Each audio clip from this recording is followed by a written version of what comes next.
Bueno, bienvenidos a este espacio de reto. Mi nombre es Nicolás Madueri y me toca trabajar con ustedes un rato.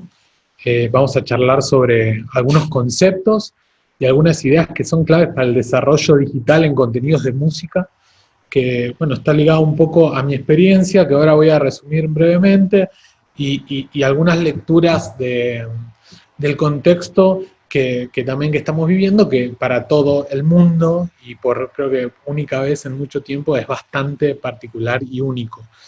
Y, y en ese sentido, justamente esta cuestión de la actualidad digital, que tiene como uno de los ejes reto, es clave para entender en cómo nos ubicamos, digamos, dentro de los ecosistemas de la música hoy, digo, dónde nos ponemos a trabajar y cómo ponemos foco más allá de la innumerable e inmanejable cantidad de herramientas que cada día son más para pensar y para desarrollar los proyectos.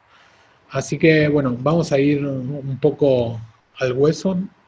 Eh, Como decía, este es el título de este espacio. Digo, también voy dejando mis redes, las de 432, que para también continuar un poco la conversación para los que necesiten o tengan cualquier consulta o duda o idea.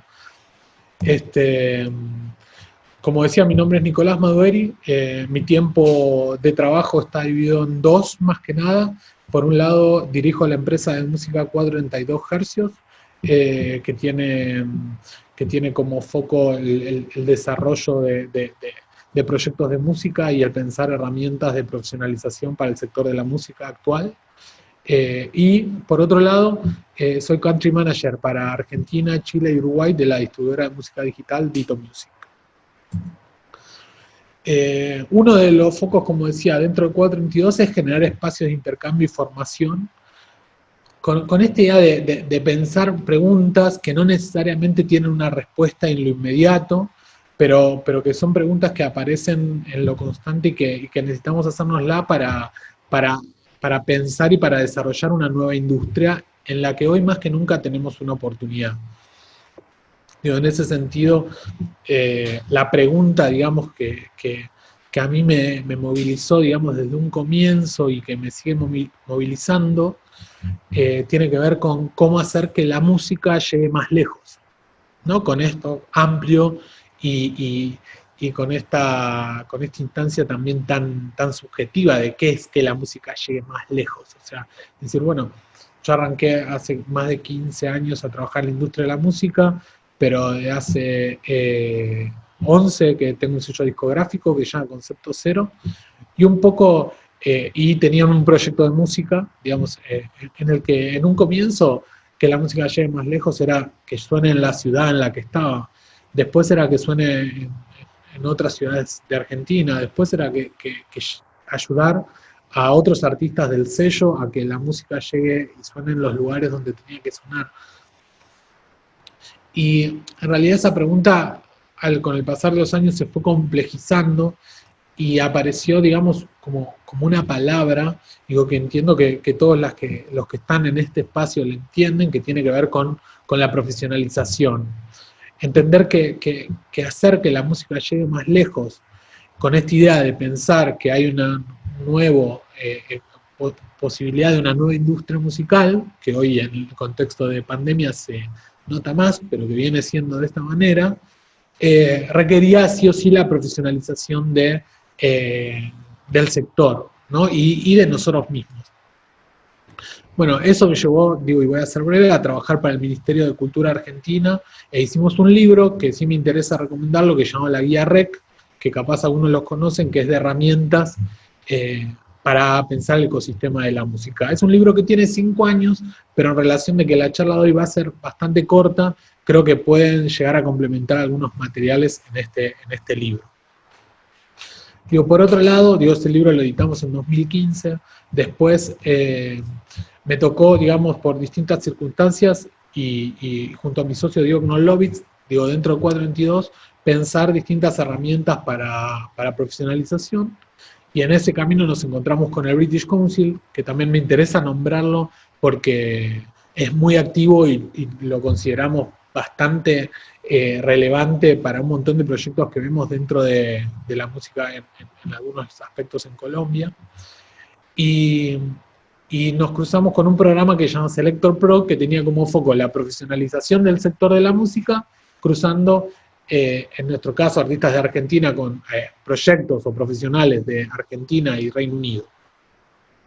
Eso nos llevó a trabajar ya 3 años con el British Council en este programa, y en lo particular a tener que adaptarnos digitalmente a este año, hacer una edición experimental que llamó Laboratorio Digital para la Industria Musical, en la que el evento que venía siendo una conferencia pasó a ser un evento dentro de un entorno virtual que pueden ver tanto en el YouTube de British Council como en el de 422 Hz. También lo sumo porque durante este rato que hablemos va a haber algunas referencias a personas que participaron de esos espacios y a ese espacio en particular. Y por último, digamos, para contar mi recorrido y tratar de no aburrirles con esto, este año, digamos, nosotros empezamos a trabajar en un proyecto que viene de hace muchos años anteriores, que se llama Futurex. Que lo que pensamos es generar una herramienta o nuestro propio espacio de profesionalización para la nueva industria de la música. Y está bueno porque, digo, más allá de que tenemos la suerte de ser invitados a espacios como súper increíbles, como lo puede ser Reto, digamos, en este caso, digo, nos llevó un poco la pandemia a repensarnos digitalmente, a repensar lo que hacíamos y a generar un nuevo proyecto que esté acorde al contexto actual. Digo, me detengo en estos proyectos que en realidad que se ven, digamos, de una manera como capaz pomposa, ya acabado, digamos, con un diseño terminado, pero en realidad justamente con la idea de esta misma de que hablábamos, ¿no? De la pregunta de cómo hacer que la música llegue más lejos, pensar en profesionalización y empezar a pensar cada vez más en contenido. No, digo, los que trabajamos en la música y en el sector cultural, digamos, tenemos en general un desafío que tiene que ver con la implicancia de pensar en el desarrollo de un contenido. Es una pregunta también bastante amplia, bastante abstracta, y un poco hoy, y si tenemos suerte en una continuidad de este espacio, en una segunda parte, vamos a tratar de pensar. A mí me interesa contrastar esa idea de que hasta hace un tiempo, digamos, nosotros como el contenido nos era quizás algo un poco lejano a la industria de la música, y hoy me parece que cada vez más nos vamos amigando con esa idea de que un montón de lo que generamos, o todo lo que generamos en redes sociales, es contenido, digamos. Y en plataformas. Ahí esta definición es bastante pavota, pero sí como para ponerle un marco, ¿no? Como la información digitalizada, desarrollada o adquirida con un objetivo preciso de ser intercambiable y accesible. Entonces, ¿qué es el contenido en lo práctico, digamos? Un tweet, una foto de Instagram, un posteo en Facebook, un track en plataforma de streaming, un MP3, un playlist, un GIF, un texto en un blog, un sticker en un WhatsApp, un videoclip, un video reaction, un story, un reel, un video en TikTok, un hashtag. Digamos, todo es contenido. Entonces, digamos, casi sin quererlo, somos grandes generadores de contenido.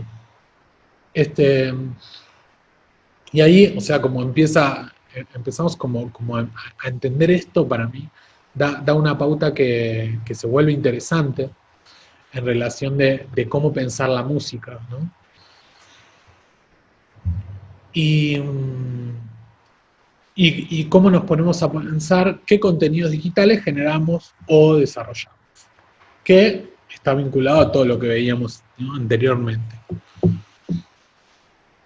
Acá voy a tratar no de detenerme tanto, porque ya con este gráfico solo podría hablar casi que 1 hora más, pero bueno, va a ser como todo el modo velocidad rápida, digamos, pero sí me interesaba como decir, ¿por qué hablamos tanto de contenido?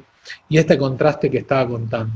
¿No? Siento que la industria de la música pre-internet un poco se había establecido dentro de la cadena de valor estándar en general de las industrias, en la que, bueno, un proyecto grababa, después, bueno, se mezclaba, se masterizaba, en el medio entraba el proceso de producción artística, después cuando se masterizaba se editaba en un formato físico, se distribuía, o sea, se ponía en donde tenía que estar, eh,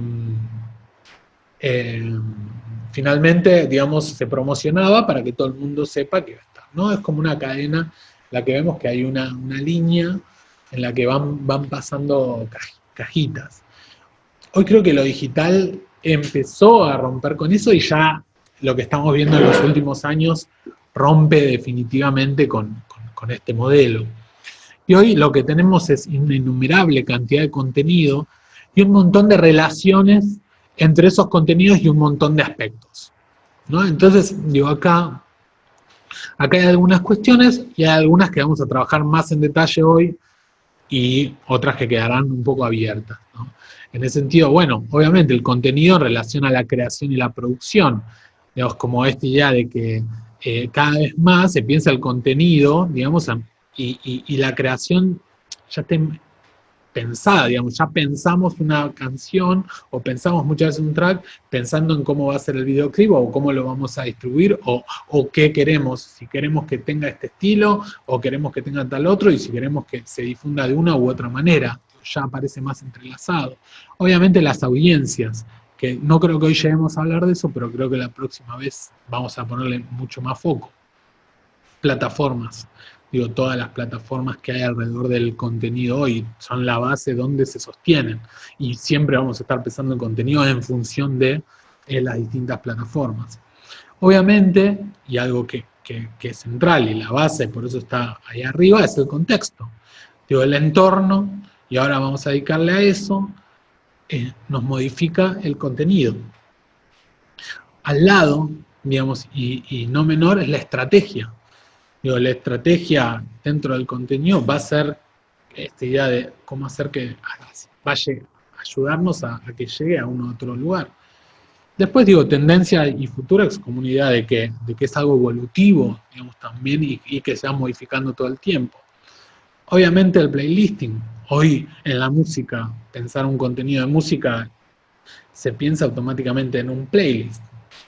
Y obviamente la versión audiovisual, como cuando hablamos de contenido, hablamos de un universo que ya pasa lo únicamente sonoro, sino que entendemos que hay audio y hay un video seguramente de una u otra manera, no necesariamente un videoclip, pero en todos esos tipos de contenido que planteamos aparece lo audiovisual. Vamos a hacer foco en esta idea de procesos que le sumamos allá a creación y producción, que sí aparecen en estrategia, en algunas tendencias, bueno, en contexto y obviamente en audiencias. También, y algo que no está, es importante entender que el contenido funciona en un vínculo directo al consumo. En ese sentido, de lo que planteamos de esta cadena de valor más tradicional, en el que la creación y el consumo estaban en dos puntas totalmente opuestas, hoy la creación y la distribución y el consumo están ahí al lado. Digamos, es hacer una historia, subirla, compartir un link y que ya la audiencia esté del otro lado esperándola y reaccionando a eso. O no reaccionando a eso, que también es una señal. Y para entender cómo funciona el contenido, digamos, es clave entender cómo funcionan las tecnologías y cómo son los procesos que distribuyen y posicionan. Y obviamente, digo, quiénes y cómo consumen este contenido. Es un poco un breve resumen de lo que estábamos diciendo. Perdón si voy un poco rápido, pero bueno, hay bastante data. Pasando un poco más en limpio, lo que tengo ganas de contarles hoy, tiene que ver con generar estrategias para dinamizar contenidos, con potenciar los procesos digitales y seguramente que quede un poco abierto esta idea de utilizar los datos como una herramienta y pensar en las audiencias. Pero, obviamente, creo que está bueno hablar un poco del contexto, sobre todo este contexto, ¿no? Que no es el contexto de hace un año, no es el contexto de hace 20, o sea, es un contexto totalmente único y totalmente inesperado en muchos aspectos. Ahí, digamos que creo que es importante también entender que es un contexto también de crisis. A mí me parece interesante recalcar eso y que también, ¿por qué digo esto, una crisis? Porque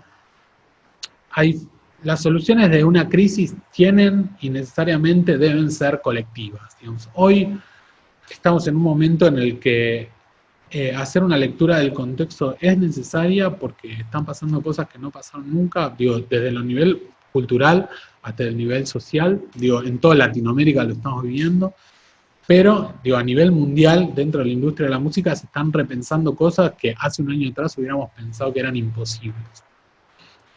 Entonces, en ese sentido, me parece que es un poco clave replantearnos o entender dónde estamos parados. Y que a veces parece que estamos como una maquinaria que nunca frena y que me es muy difícil mirar a los costados. Ahí hay una pregunta que me parece que también es un poco obligada en relación a esta parada, que tiene que ver cómo consumimos contenidos musicales. Y ahí dentro del cómo consumimos contenidos musicales, digamos, hay algo más general, digo, que es de lo que veníamos trayendo, y hay algo más coyuntural, que es de un contexto de una pandemia global que estamos atravesando. Acá puse algo como más de justamente del general del consumo, que es quizás un poco duro a veces, o una información un poco dura, pero es saber dónde estamos parados realmente también para ver cómo nos ponemos a trabajar. El 90% de las reproducciones en streaming pertenecen al 1% de los artistas. No, eso me parece que es interesante. O sea, 43.000 artistas se llevan el 90% de las reproducciones en plataformas de streaming. Esto nos puede llamar la atención, podemos decir qué concentrado que está el mercado, realmente es así, pero también claramente siempre lo fue así. Hoy lo estamos viendo porque tenemos la información, están los datos para verlo de una manera mucho más concreta, pero no cambia mucho de lo que siempre fue el mercado. Lo que sí nos da dos pequeños aspectos medio claves es qué amplio que es todo el 90%, ¿no? Porque todos los proyectos que entran dentro de ahí, que tienen su desarrollo digital igual, y por otro lado, es dónde nos queremos ubicar nosotros, ¿no? Y obviamente, si queremos entrar dentro de ese 43.000 artistas, bueno, vamos a tener que tomar un montón de decisiones que van a hacer para que nos pongamos ahí. De hecho, en el cuadrito al lado directamente habla hits. O sea, esa concentración es de hits. Bueno, nosotros queremos generar hits, pero también para empezar a quitarle un poco el peso a esta también carrera por el streaming en la que muchas veces parece que hoy estamos. Este dato me parecía interesante marcarlo. Después, o sea, bueno, esto es más coyuntural. Esto está sacado de un reporte que hicimos con Selector Pro Argentina el año pasado, que también después le puedo sumar el link, que me parece interesante, de cómo consumimos. Por lo menos esto es en Argentina. Digo, está claro que consumimos por streaming, está claro que en general armamos nuestras propias playlists, más allá de que escuchamos otras. Está claro que las recomendaciones musicales que más nos impactan hoy no son tanto las de los medios, sino son las de la gente en la que nosotros confiamos. Digo, la de las personas que a nosotros nos generan confianza, que será un amigo, será lo que pueda ser un influencer, será un músico que nos gusta lo que comparte, será un productor artístico, pero es decir, el 82% en esta encuesta que hicimos a 500 personas pone que escuchan música de recomendaciones principalmente.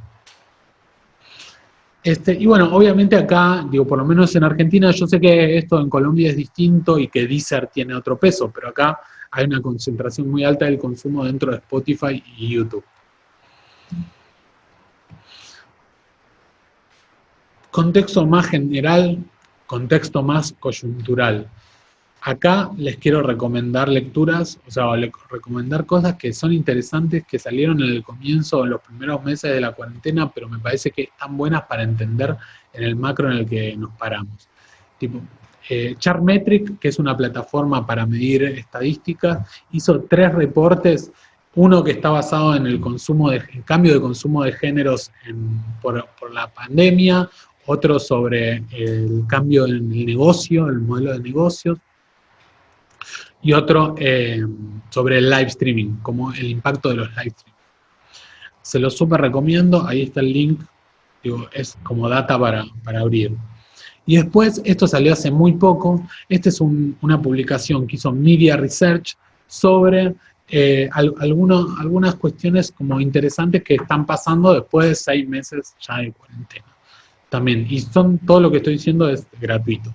Lo único malo es que está en inglés, pero bueno, es bastante sencillo y también hay muchas partes gráficas que nos pueden ayudar a entenderlo.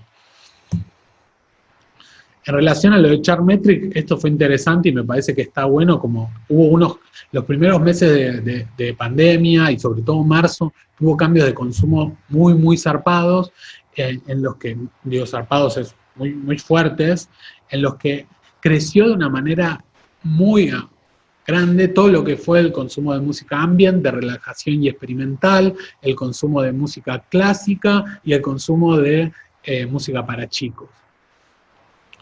Y no, muy, muy ligado a esto. Y bajó el consumo de músicas más, ritmos más de baile, música más urbana, digo, eso bajó.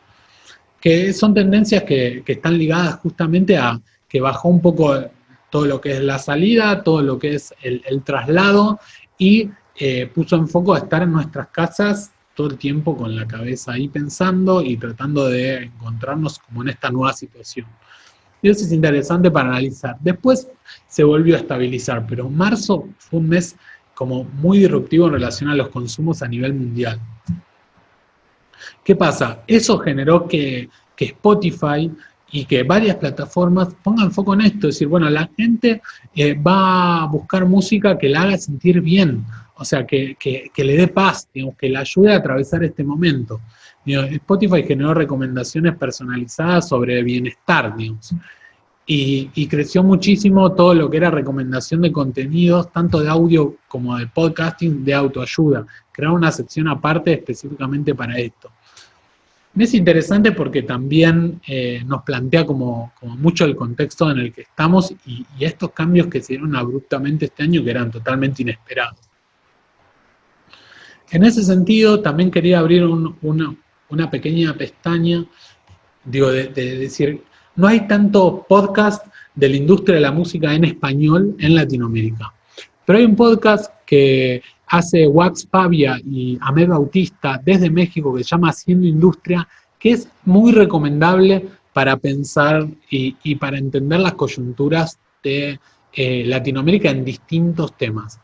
Sobre todo ponen muy en foco de cómo la reivindicación de algunos proyectos en lo digital o la reestructuración, digo, pensando, o cómo un montón de maquinaria se tuvo que adaptar a un nuevo contexto y cómo venían siendo. Hay un capítulo muy lindo en el foco del artista como compositor, como creador y como desarrollador de contenido que está Camilo Lara, que es un músico bastante reconocido, que además tiene su empresa distribuidora de música de Jan Cassette, trabajó en EMI, pero siempre mantuvo una carrera musical y de hecho es hasta uno de los personajes de la película Coco.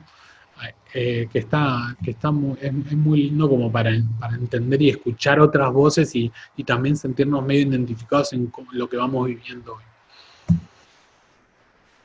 Bueno, contexto. Digo, un poco de contexto es el marco en el que estamos y es necesario para pensar estrategias. Acá no vamos a hacer el foco tanto en estrategias, pero sí lo que me interesaba que veamos un poco es el concepto general de la estrategia. No, estas preguntas a mí me parece que están buenas, como a la hora de decir, bueno, tenemos un contenido y decir, ¿qué vamos a hacerlo? Muchas veces hay una decisión sencilla que es, bueno, lo tengo que poner en plataforma de streaming y eso es un poco la estrategia. Pero ahí me parece que cada vez más vamos entendiendo, vamos aprendiendo la necesidad de entender lo valioso que es nuestra música en cada contexto y lo cuidado que tiene que estar ese desarrollo. Por eso acá me tomo el atrevimiento de hacer una analogía que por más que pueda parecer un poco absurda, a mí me parece bastante visual, con algo que la mayoría deben haber conocer, que es el Angry Birds. En este plan, o sea, quiero mostrar como visibilizar la estrategia que también muchas veces se vuelve a algo abstracto. Es decir, nosotros tenemos una canción, tenemos un videoclip, tenemos un contenido y tenemos ciertos objetivos, ¿no? Ahí aparece una pregunta muy clara, que es cuáles son los objetivos y cómo definirlos. Esto siempre es una de las grandes complejidades de los proyectos y a nosotros nos pasa todo el tiempo a la hora de pensar un proyecto nuevo. Pero es decir, básicamente nosotros vamos a poder medir el rendimiento, si una estrategia, si un lanzamiento salió bien, o salió más o menos, o salió mal, teniendo objetivos y sabiendo si los cumplí, si me acerqué o si no estuve ni cerca. Por eso ahí me gusta esta idea del Angry Birds, de decir, bueno, con el pajarito tengo que tirar, digamos, ahí, rescatar al chanchito y con toda, digamos. Y decir, bueno, ¿qué voy a hacer para que vaya? Voy a tirar muy arriba, voy a tirar muy abajo, voy a tirar al medio. Bueno, hay decisiones estratégicas que son las que al final nos van a hacer llegar al lugar que nosotros estamos buscando. Obviamente que esto es algo muy sensible, muy sencillo, obviamente que es sensible, pero es sencillo, digamos cómo está la estructura, y eso se puede ir complejizando cada vez más de acuerdo a la instancia que está el proyecto, ¿no? Es decir, bueno, y a mí me parece que aparecen bastantes cosas acá que ya son de base interesantes para pensar, que es realmente hacia dónde quiero llegar y hacia dónde, qué es lo que tengo para eso, ¿no? Pensar objetivos también nos hace repensar el contenido. Era un poco lo que hablábamos antes, ¿no? Esta idea de decir, bueno, si yo quiero como decíamos ahí, tener una portada de un playlist, es decir, bueno, no puedo hacer, tengo que hacer algo que impacte a un editor de una plataforma. Para eso tengo que tener cierta cantidad de streams, tengo que tener cierta cantidad de seguidores.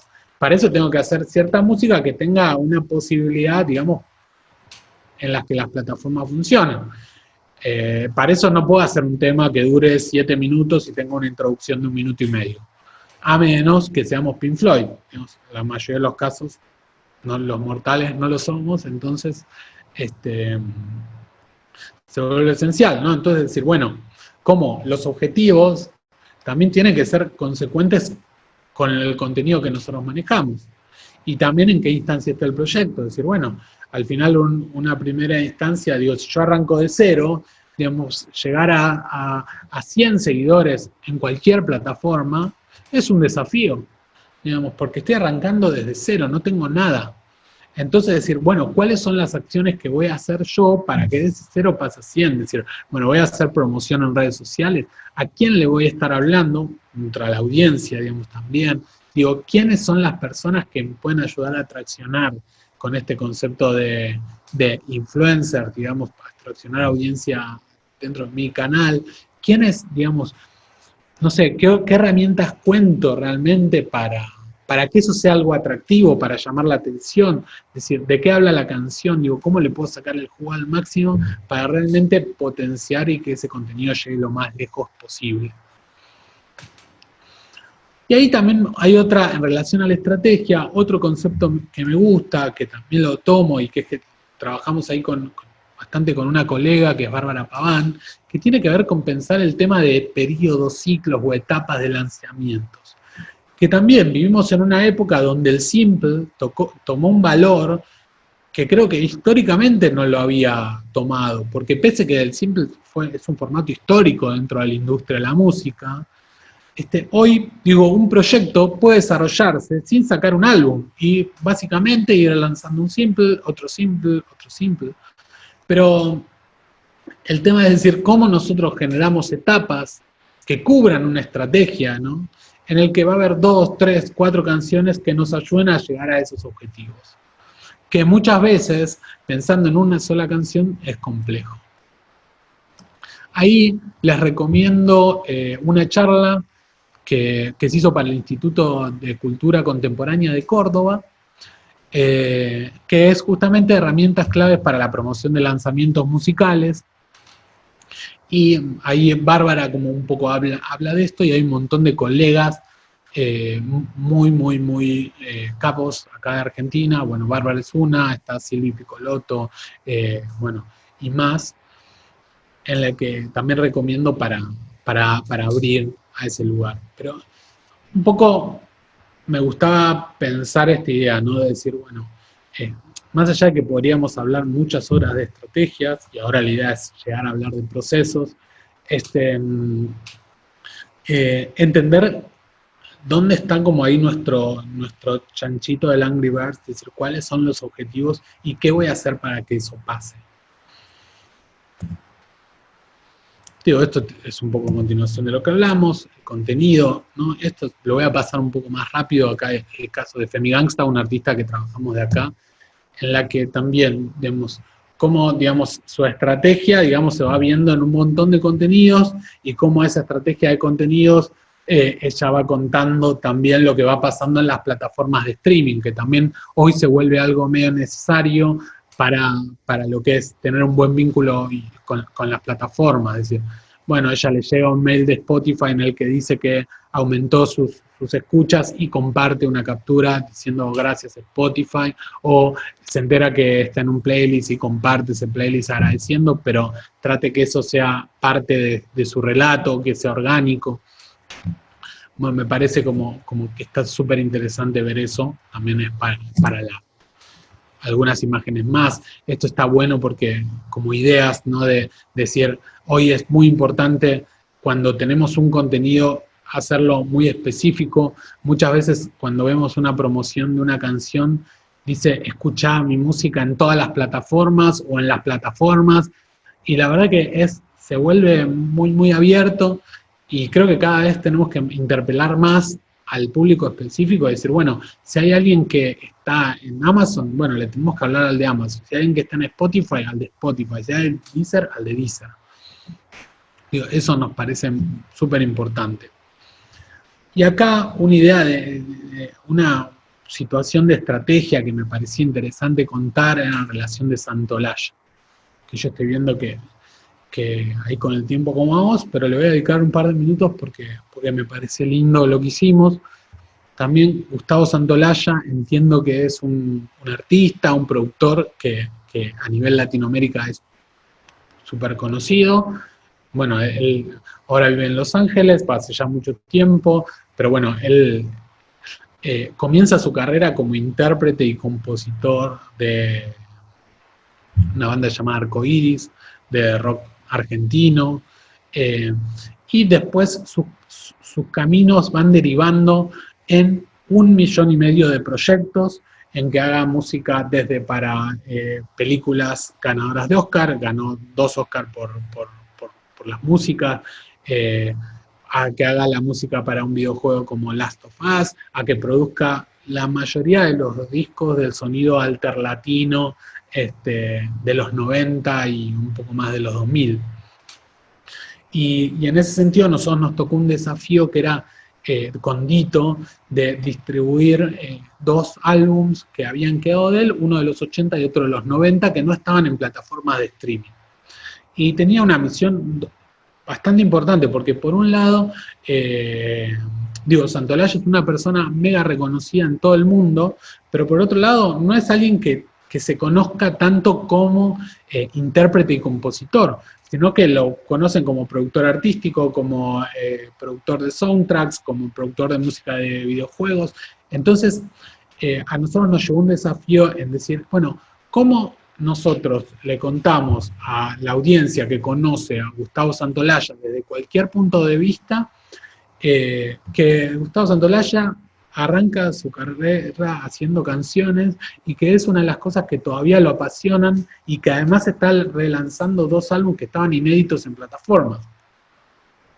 Para eso, hicimos dos cosas, o sea, principalmente una, pero que deriva en dos, que es que armar dentro de su canal de YouTube una serie de videos llamados Los 1001 Mundos de Gustavo Santolaya.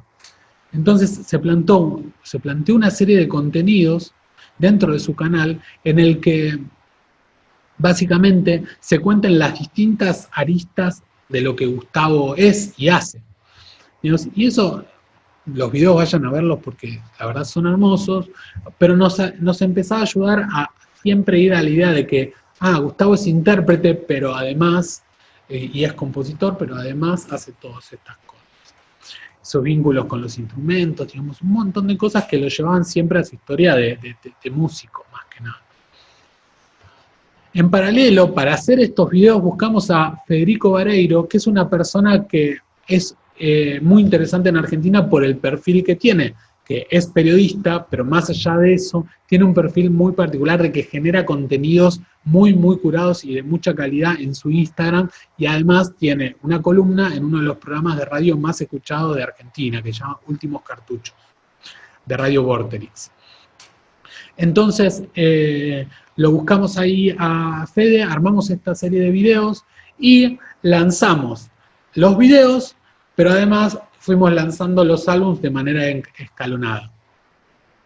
¿Qué pasa? Esto hizo que más allá de que además fue acompañado por una estrategia de prensa, además hubo todas otras cuestiones, pero que Santolaya, el día que salía uno de los videos, fuera, no sé, trending topic en Twitter, por ejemplo.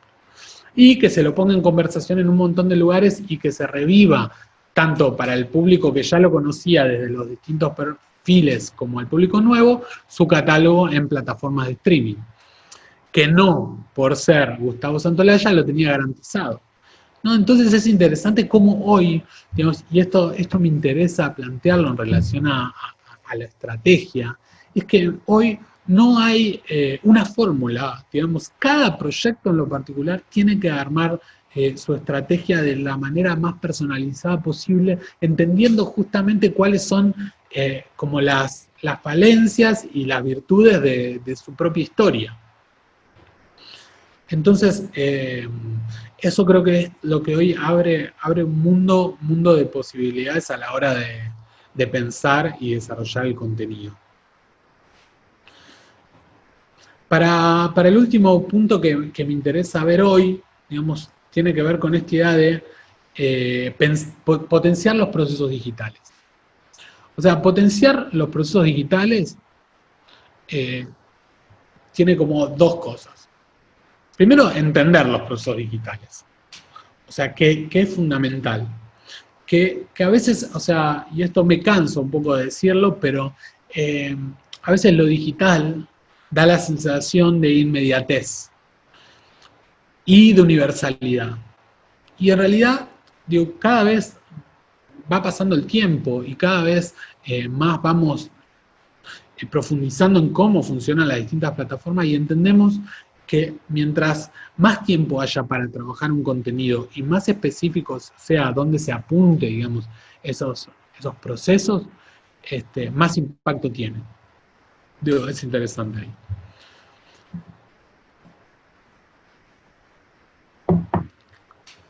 Acá, bueno, Abro dos preguntas que no sé si vamos a llegar a contestar hoy, pero ¿cómo se mueve nuestra música y cómo puede llegar nuestra música a un playlist?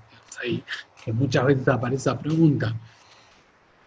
A nosotros, o sea, y a mí en lo particular, me parece que el playlist, obviamente que es algo necesario, pero que tiene que ser un punto de último de llegada. O sea, en el que justamente hay una estrategia tan sólida y un desarrollo de contenido orgánico tan potente que el playlist es una consecuencia lógica más que una necesidad. De playlists editoriales hablamos. Voy a ver si yo a contarles algunas cosas de playlists privados, o sea, privados, de usuarios que me parecen que son interesantes también. Acá, para hablar rápidamente, vamos a hacer dividir en dos. Uno es hablar mínimamente de metadata y otro de procesos. En relación a la metadata, o sea, es toda la información que rodea a un track, ¿no? Es decir, el artista, el álbum, los compositores, los autores, los productores, el género, el año en el que se grabó, el número de track, si pertenece a alguna compilación, el arte tapa, las letras, digo, todo eso forma parte de la metadata. La metadata hoy para mí se vuelve algo tan esencial a la hora del trabajo de contenido que obviamente no puedo dejar de pensar que es casi un 50% al lado de la música. Digamos, es bastante fuerte, pero realmente el éxito de un track en su proceso digital muchas veces está dado por la metadata. Así que hago esta aclaración porque me parece muy importante. Por otro lado, hay algo que pensando en el futuro, la metadata se vuelve aún más importante. Porque hoy nosotros, digamos, estamos generalmente usando un consumo de pantalla para reproducir la música y estoy seguro que en unos años vamos a usar un consumo de voz, o sea, directamente en el que vamos a hablarle a los dispositivos para elegir la música que usamos. Tío, ya obviamente está Echo de Amazon con Alexa, Apple acaba de lanzar un HomePod Mini hace una semana, el de Google, digo, hay ya casi todas las grandes empresas tecnológicas tienen su smart speaker o su parlante inteligente, que lo que permite es que nosotros podamos decirle un comando de voz y que eso reproduzca la música que nosotros buscamos. Que eso tiene miles de complejidades, pero la metadata es algo central para que nosotros podamos posicionar bien la música en este nuevo desafío, y entendiendo que si tenemos títulos genéricos, si el nombre del artista es genérico y si no está bien rotulado, va a ser imposible encontrar nuestra música en este nuevo formato. Eso era como un paréntesis y esto es como un segundo paréntesis que me encanta decir. Hay muchas plataformas que ya están trabajando con metadata y con los datos de manera personalizada. Ahí me gusta mucho esto y acá dejo el link de cómo usa Netflix el Machine Learning, digamos, para orientarnos y mostrarnos una foto, o sea, una foto en miniatura en relación de lo que nosotros vimos. Si lo que vimos es un contenido más romántico, seguramente nos muestra una foto más relacionada a eso. Si lo que vimos es un contenido más de suspenso, seguramente vaya a ese lado. Y es el mismo contenido el que vamos a ver. Cómo buscan la manera en que nosotros encaramos o estamos encarando nuestra manera de ver distintos contenidos audiovisuales para mostrarnos una imagen que nos va a interpelar. Eso lo abro, pues lo mismo que la voz, son las nuevas maneras que van apareciendo en la que cada vez tiene que ser más personalizado la información y alrededor de lo que generamos como contenido. Ahí un poco entrando a proceso, pero muy rápido, esta idea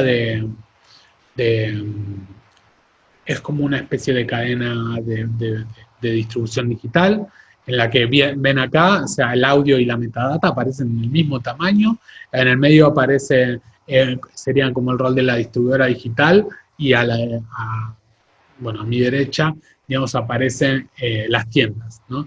En el que, bueno, se envía la información, se codifica y se envía a las tiendas y eso vuelve reportes y eso vuelve un pago en lo digital. Ahí estamos hablando en un proceso.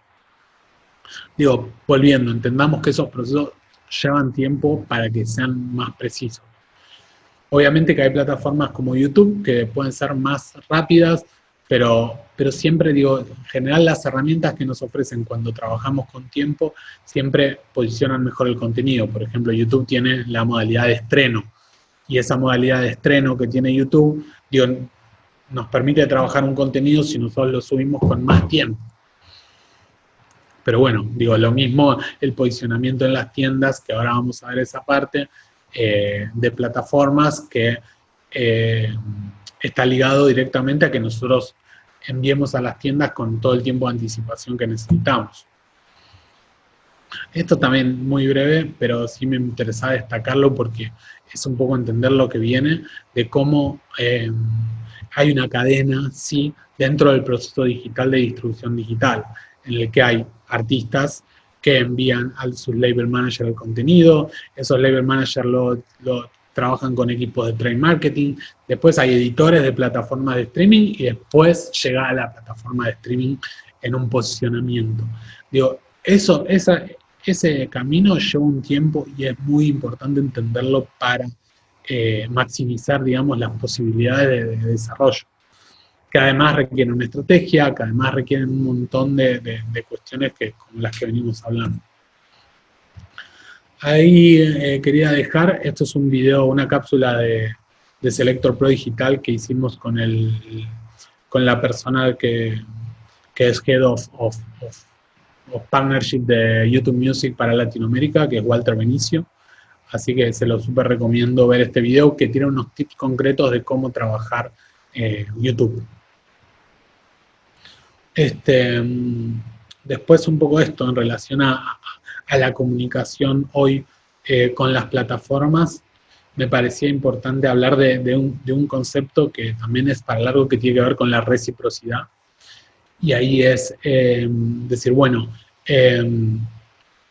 hoy nosotros queremos posicionarnos en las plataformas y las plataformas lo que quieren es que nosotros mostremos que estamos comunicando los posicionamientos y que estamos usando nuestro perfil como una red social más. Y ahí, como usaba el ejemplo de Femigangsta, que me pareció interesante, que es esta idea de comunicar, mostrar, decir, yo estoy contando que estoy en las plataformas, después si la plataforma me devuelve un posicionamiento, volver a contar ese posicionamiento y que vamos construyendo una historia desde ese lugar.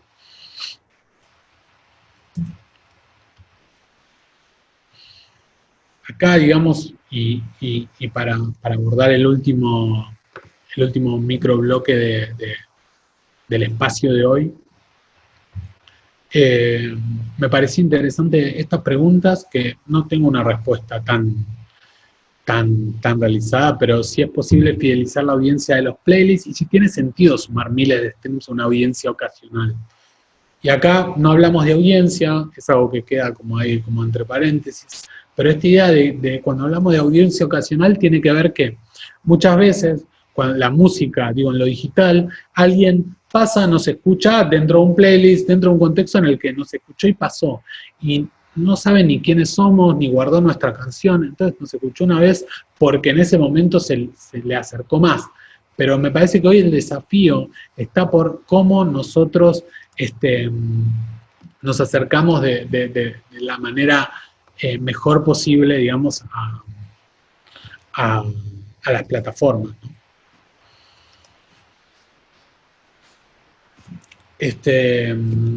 Ahí como muy breve, para mí era importante hablar de que realmente para entender cómo funcionan las plataformas es muy importante entender cómo funcionan los playlists y cómo funciona esta diferencia de lo editorial y lo algorítmico. Estos son ejemplos de distintos playlists que tienen distintas modalidades, pero siempre desde curados de la editorial, ¿no? Las novedades de viernes, que es un playlist que sale todos los viernes, éxitos que son distintos por cada país, que es algorítmico, pero en base a los más escuchados, los algorítmicos por gustos, que es en base a las recomendaciones que nosotros vamos siguiendo, poniendo follow o los tracks que guardamos, los curados por género, que esto se vuelve muy interesante, los que tienen como foco un artista, que puede ser o curado por un artista o un disease como focus directamente en un artista y toda su discografía, los que están por un personalizados, digamos, por como algún mood y la parte, tiene una parte editorial que son temas como para arrancar el día, pero de acuerdo a quien los escuche, va a ser más para un lado o más para el otro. Y los curados por mood, que es, no sé, acá en este caso es cocina de clásicos, cocina con cumbia, a limpiar con pop.